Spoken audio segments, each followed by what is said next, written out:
Rain had a way of making the city feel lonelier. On nights when the storms rolled in from the coast and wrapped the streets in silver mist, Carrie Whitlock often sat alone beside the window of her apartment, with a blanket wrapped around her shoulders and a book resting open in her lap. The apartment itself was small, old, quiet in the sort of way that made every sound feel strangely important.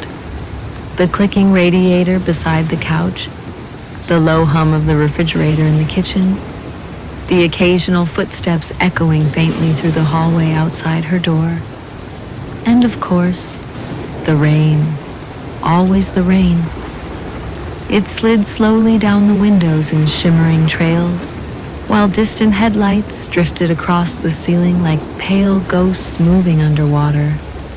Carrie had lived there for almost 3 years now, long enough to memorize every creak in the floorboards, long enough to understand that loneliness could become a kind of routine.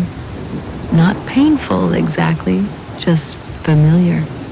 Like an old coat, worn so many times it no longer felt heavy. Most evenings followed the same quiet rhythm. She would return home from work just after sunset, carrying a canvas bag full of library books she rarely finished.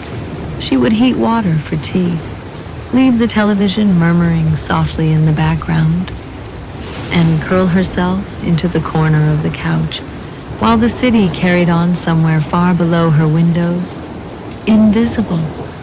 That was the word Carrie often used for herself when no one else was around to hear it. Invisible. Not in a dramatic way.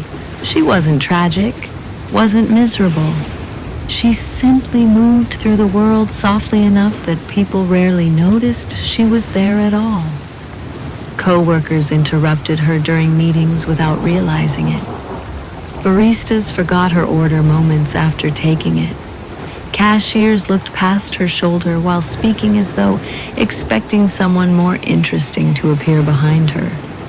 And after enough years, a person began to wonder if perhaps they truly were forgettable. Carrie tried not to dwell on those thoughts. Instead, she buried herself in stories. Romance novels, mostly. Old fantasy paperbacks with cracked spines and faded covers. Stories about lonely girls discovering hidden worlds where they were secretly important, secretly chosen, secretly loved. Sometimes, late at night, Carrie imagined what it might feel like to have someone look at her the way those fictional lovers looked at each other, as though seeing something precious, something worth searching for. But dreams were easier than reality. Real life was fluorescent office lights and quiet elevator rides and pretending not to notice couples holding hands on rainy sidewalks.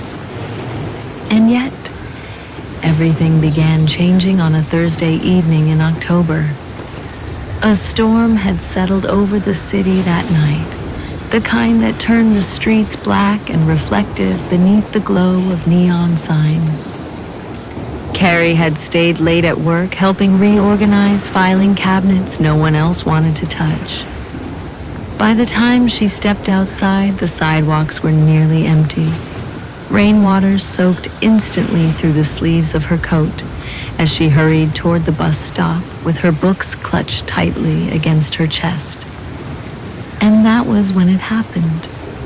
One careless step, one slick patch of pavement. Her books slipped from her arms and scattered across the wet sidewalk in every direction.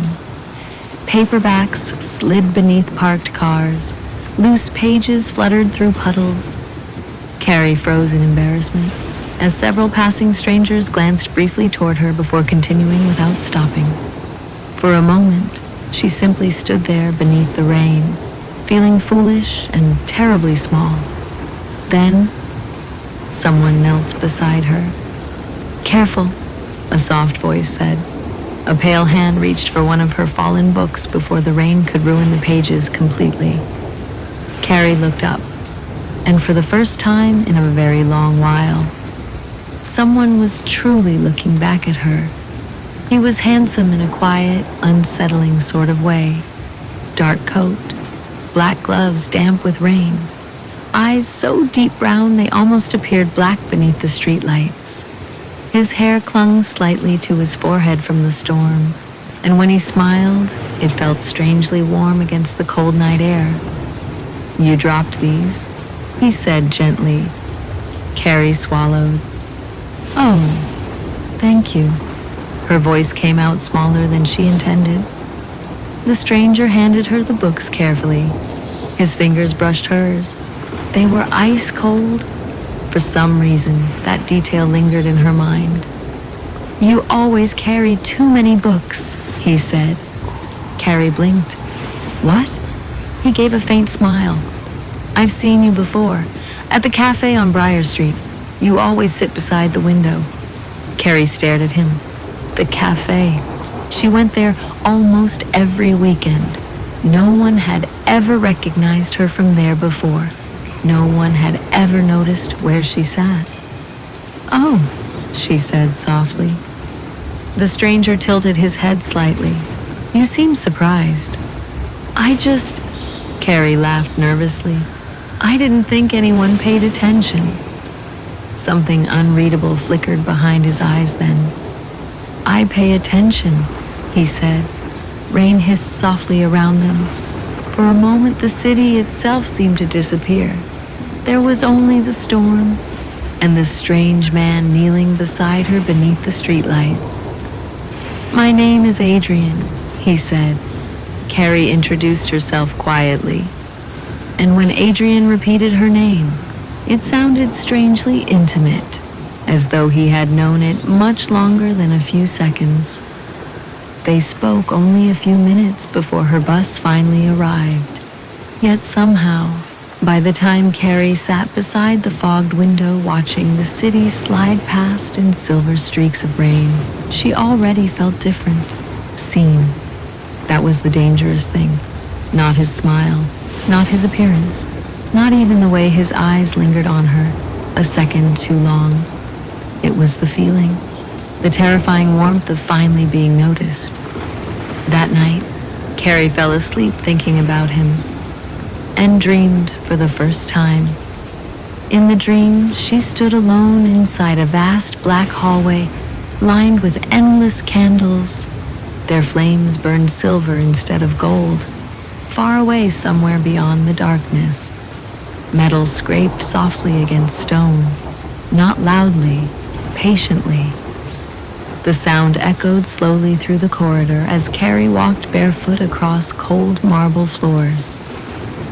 At the end of the hallway stood Adrian, perfectly still, perfectly calm, dressed entirely in black.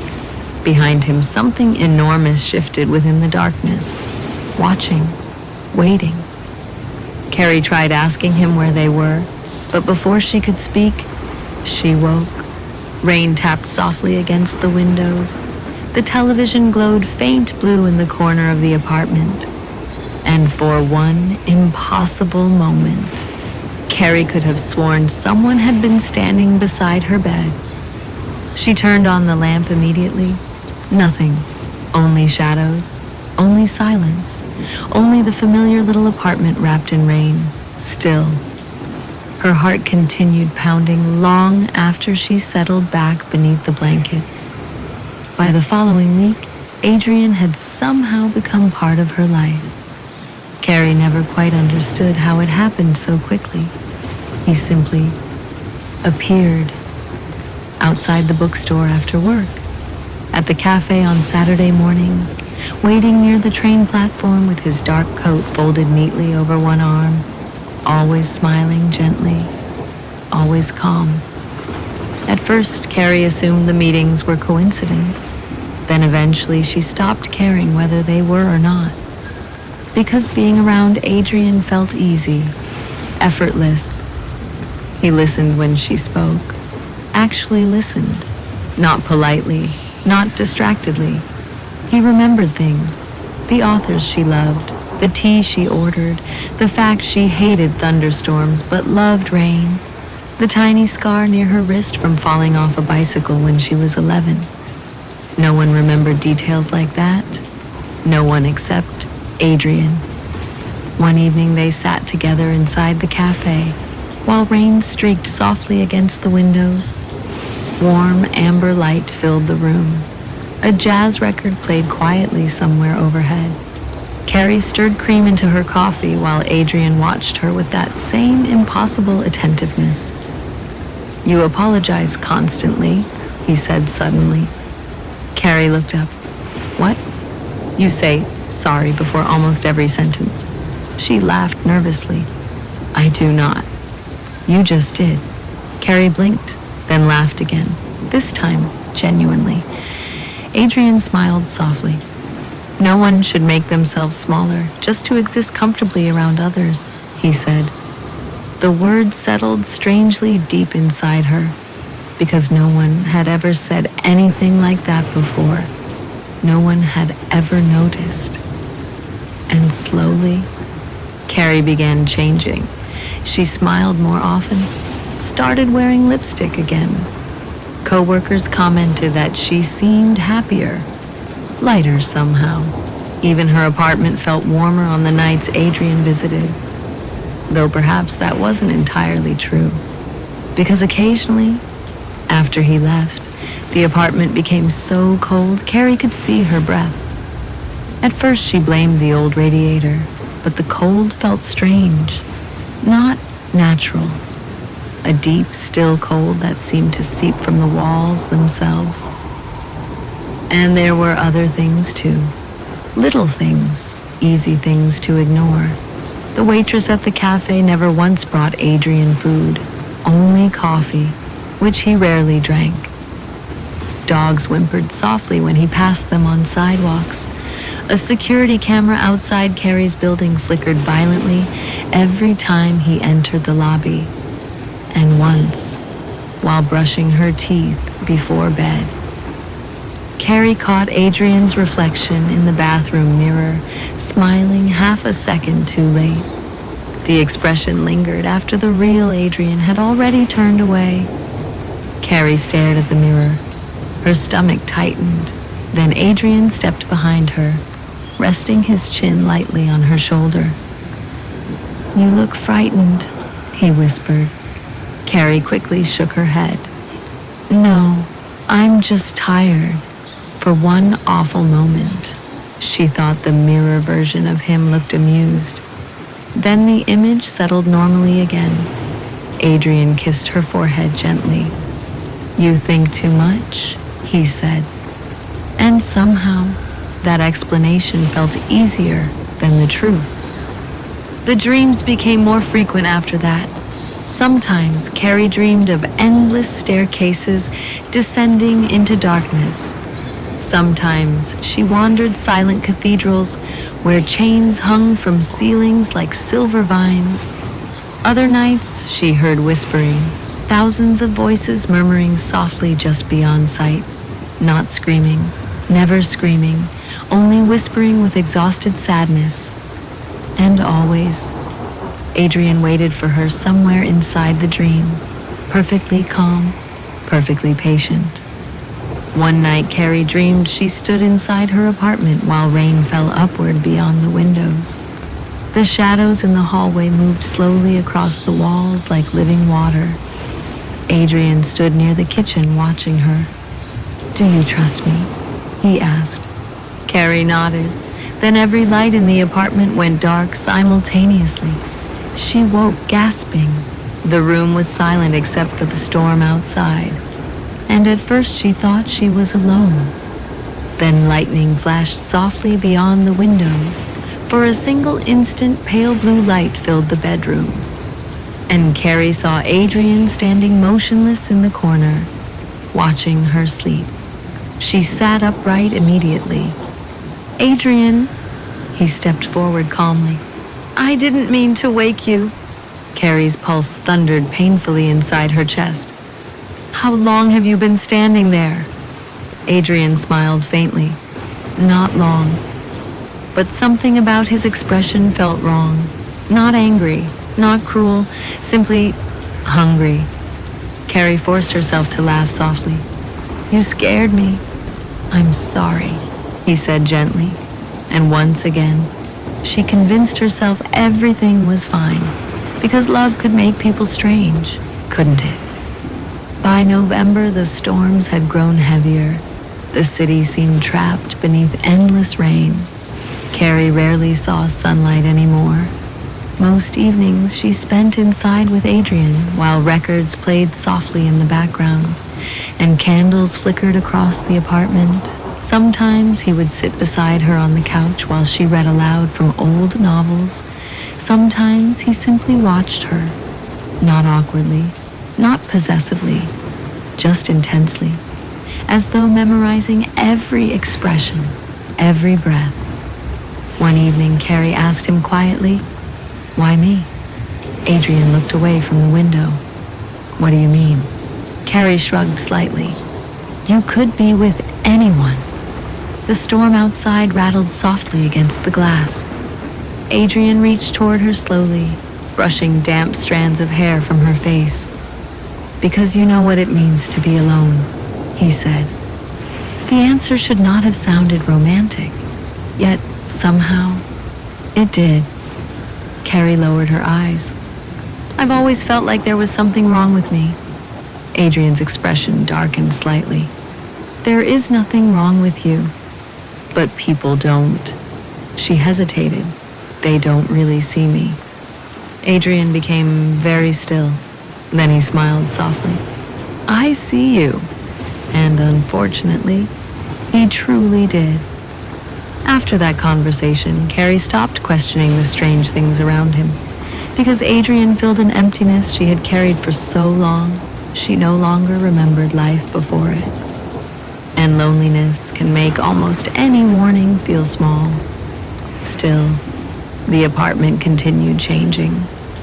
Sometimes Carrie heard movement in empty rooms. Sometimes shadows lingered too long near doorways. The hallway outside her apartment smelled faintly of smoke whenever Adrian visited. Once she found strange black marks near the ceiling above her bed, thin lines twisting together like scratches. When she asked Adrian about them, he simply looked upward thoughtfully, then smiled.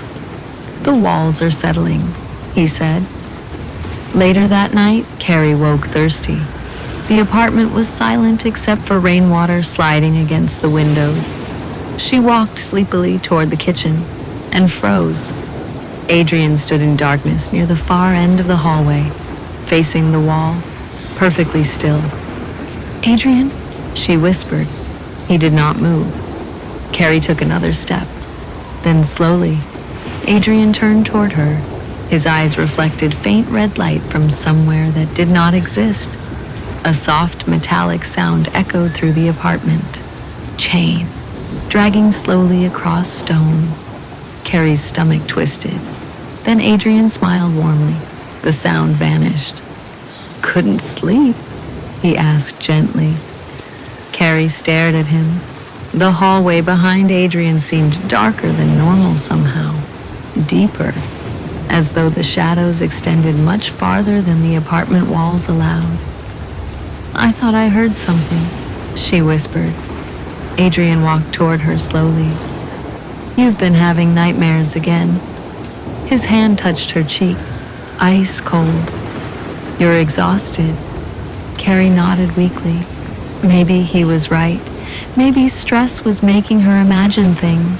Maybe loneliness had simply made her too eager to believe in fairy tales. And yet, some quiet instinct deep inside her had already begun screaming.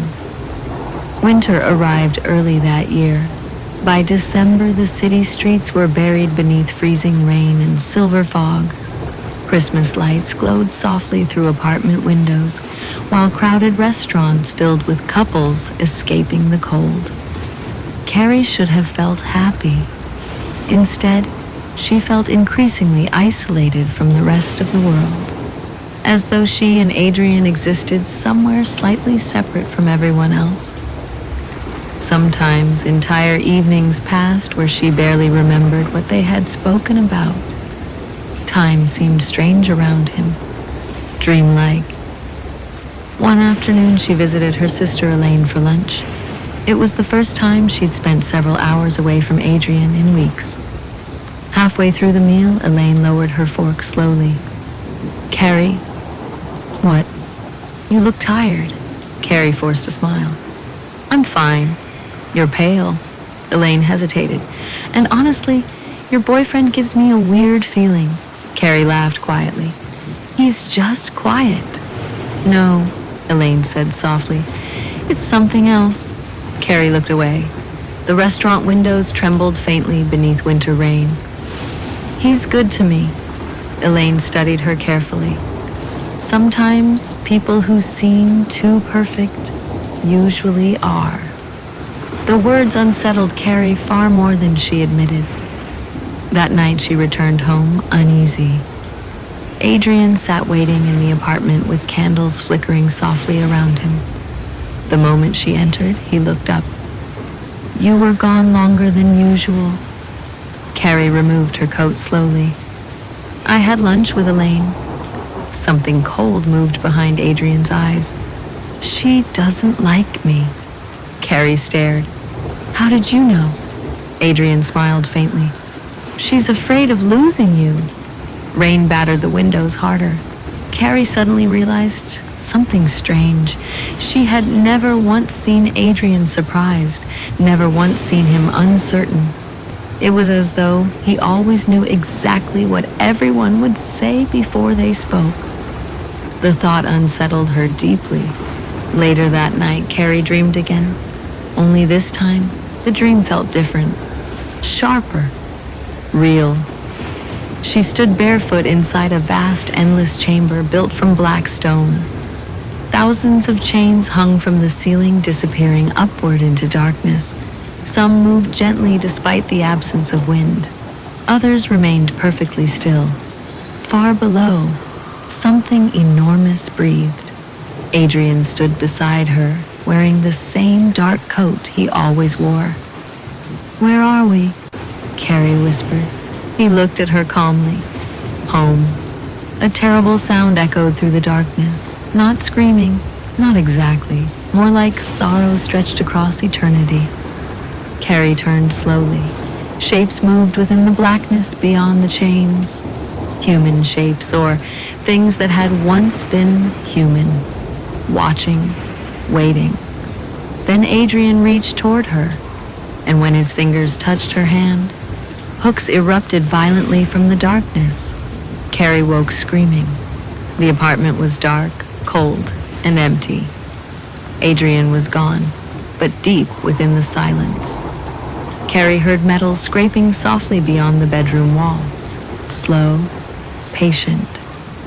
The next morning, Adrian appeared at her door carrying white roses. Carrie almost cried with relief upon seeing him. That frightened her more than the dream itself. "You left," she whispered. Adrian tilted his head. "I had things to do." Carrie searched his face. "Adrian, what are you?" The question hung quietly between them. Rain slid slowly down the windows behind him. For the first time since meeting him, Adrian did not smile. Instead, he stepped inside carefully and closed the apartment door. The locks clicked softly. 1, 2, 3. Then he looked at her, really looked at her, and Carrie suddenly understood with terrible certainty that the man standing before her had been pretending for a very long time. "I warned you once," Adrian said softly. Carrie's breath trembled. "What?" "That I pay attention." The apartment seemed darker somehow. Shadows stretched unnaturally long across the walls. Adrian approached slowly, not threateningly, tenderly. "As humans, you think loneliness is harmless," he said. "You think it simply hurts." His voice remained calm, gentle. "But loneliness opens doors." Carrie backed away. "What are you talking about?" Adrian sighed almost sadly. "For centuries, I have searched for hearts abandoned by the world." The lights in the apartment flickered. Rain hammered against the windows. People who ache to be loved become very easy to find. Carrie's pulse thundered painfully. "You're insane." No, Adrian whispered. The smile that spread slowly across his face was wrong. Too wide, too knowing, too old. I am honest. The walls of the apartment groaned softly. Tiny cracks spread across the ceiling, and from somewhere beyond reality itself, Carrie heard chains, hundreds of them, dragging slowly through darkness. She stared at Adrian in horror. What are you? Adrian stepped closer, and the shadows behind him opened, not metaphorically, literally. Darkness unfolded like torn fabric, revealing something vast, waiting beyond the apartment walls. Carrie saw black stone, fire glowing far below impossible staircases, endless chains swaying through crimson fog, and countless pale figures moving within the dark, watching her. You called me many times before we met, Adrian said softly. Carrie shook violently. No. Yes. The apartment around them began changing. Wallpaper peeled backward like skin. The ceiling stretched upward impossibly high. The floor trembled beneath distant metallic groans. Every lonely night, a chain slid slowly across the floor beside Carrie. Every wish to be seen, another chain emerged from darkness. Every desperate hope that someone might finally love you enough to stay. Adrian's eyes glowed faintly red now. Beautiful, terrible. You invited me long before you knew my name. Carrie backed away, trembling. Tears filled her eyes. You lied to me. Adrian's expression softened. No. He touched her cheek gently. Ice cold. I adored you exactly as promised. Behind him, the endless abyss breathed. Carrie saw figures hanging silently from chains, disappearing into blackness. Saw hooks embedded within pale flesh. Saw lovers embracing each other while slowly sinking into living shadows. And worst of all, she saw peace on some of their faces. The peace of people who had finally been noticed, finally claimed. No, Carrie whispered weakly. Adrian leaned close. There is no cruelty greater than giving someone exactly what they always wanted. The chains moved, fast. They wrapped around Carrie's wrists before she could scream. Ice-cold metal tightened against her skin. The apartment dissolved completely. There was only darkness now, fire, chains, and Adrian standing before her like a patient prince at the end of a terrible fairy tale. You gave me your heart willingly, he whispered. The chains pulled. Carrie screamed. You said yes every time you let me inside. The abyss opened beneath her. Thousands of voices whispered softly from below. Not angry, not violent, only endless. You cannot imagine, Adrian said gently, how hungry, lonely souls become. The darkness swallowed Carrie slowly. The last thing she saw was Adrian smiling down at her with heartbreaking tenderness. Then the world vanished. Days later, the rain finally stopped. The city returned to normal. People hurried through crowded sidewalks carrying coffee and umbrellas and holiday shopping bags. No one noticed the missing woman from apartment 4B. No one except perhaps her sister. And even Elaine eventually stopped calling, because the world continues moving no matter who disappears. One quiet evening, shortly before Christmas, a young woman sat alone inside the cafe on Briar Street. A paperback rested open in her hands. Outside, silver rain began falling once more. The woman tucked loose strands of hair behind one ear while staring absent-mindedly out the window at passing couples. Invisible. Forgotten. Lonely. Then the cafe door opened softly. A tall man stepped inside wearing a dark coat damp with rain. He paused near her table, smiled warmly, and said, Mind if I sit here? Outside, thunder rolled softly across the sleeping city. And somewhere far beyond the world of rain and lonely apartments and flickering cafe lights, Chains moved patiently through the dark, waiting for the next heart to open the door. The most dangerous creatures are rarely the loudest ones. They do not arrive with claws or fangs or violence. Sometimes they arrive with patience, with kindness, with warm smiles beneath rainy streetlights. They notice the things no one else notices, the sadness hidden behind polite laughter, the silence inside crowded rooms, the ache of wanting to be chosen. And little by little, they become exactly what lonely hearts have always dreamed of finding. A prince, a savior, someone who finally sees them. But loneliness can open doors that love was never meant to enter. And somewhere beyond the world of quiet apartments and rain-covered windows, something ancient still walks patiently through crowded cities, searching for hearts heavy enough to call out to it. Perhaps tonight, someone sits alone beside a cafe window, watching rain slide softly through neon light. Perhaps someone whispers silently to themselves that they would give anything just to feel loved. And perhaps, somewhere nearby, someone is already listening.